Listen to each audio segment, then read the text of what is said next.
സുഹൃത്തുക്കളെ, ഈ സംഭവം എന്താന്ന് മനസ്സിലായോ നിങ്ങൾക്ക്?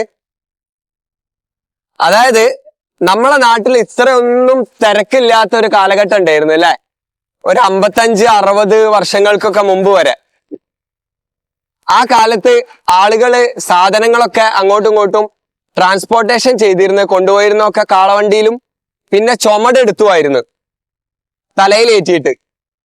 അങ്ങനെ ചുമടെടുത്ത് വലിയ ഭാരമൊക്കെ താങ്ങിയിട്ട് പോകുന്ന ആളുകൾക്ക് വിശ്രമിക്കാൻ വേണ്ടിയിട്ട് ഉണ്ടാക്കിയിട്ടുള്ള അത്താണികളായിരുന്നു ഇത്. ഇതിന് ചില നാട്ടിൽ ചുമട് താങ്ങി എന്നൊക്കെയാണ് പറയാ. നമ്മളെ കേരളത്തില് പല ഭാഗങ്ങളിലും ഇപ്പൊ അത് അപൂർവ ഭാഗങ്ങളിലെങ്കിലും നിങ്ങൾക്ക് കാണാൻ പറ്റും, നമ്മളത് ശ്രദ്ധിക്കായിട്ടാണ്. സാധാരണ ഇത് ഇങ്ങനത്തെ അത്താണികൾ ചുമട് താങ്ങി ഉണ്ടാവുക എവിടെയാന്ന് വെച്ചാല് കുളങ്ങളോ വിശ്രമിക്കാൻ പറ്റുന്ന സ്ഥലങ്ങളൊക്കെ ഉള്ളിടത്താണ് ഉണ്ടാവുക. ഇവിടെ നമ്മളെ കോഴിക്കോട് പന്നിയാങ്കര ജംഗ്ഷനിൽ ആണ് ഈ ചുമട് താങ്ങി സ്ഥിതി ചെയ്യുന്നത്. ഇതിവിടെ ഉണ്ടാവാനുള്ള കാരണം ഇതിന്റെ ജസ്റ്റ് ഓപ്പോസിറ്റ് ഒരു ബസ് സ്റ്റോപ്പ്. ഇപ്പൊ നമ്മൾ ബസ് സ്റ്റോപ്പ് എന്ന് പറയെങ്കിലും അത് പണ്ട് അത് ശരിക്കും സത്രമായിരുന്നു.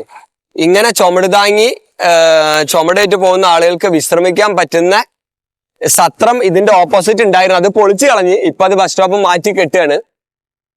അങ്ങനെ ഇവിടെ ചുമട് ഇവിടെ വെച്ചതിന് ശേഷം അവിടെ പോയി വിശ്രമിക്കുന്ന രീതിയിലുള്ള ഒരു കാലഘട്ടം നമുക്കുണ്ടായിരുന്നു. ഇത്ര ഒന്നും തിരക്കില്ലാത്ത ആ കാലഘട്ടം.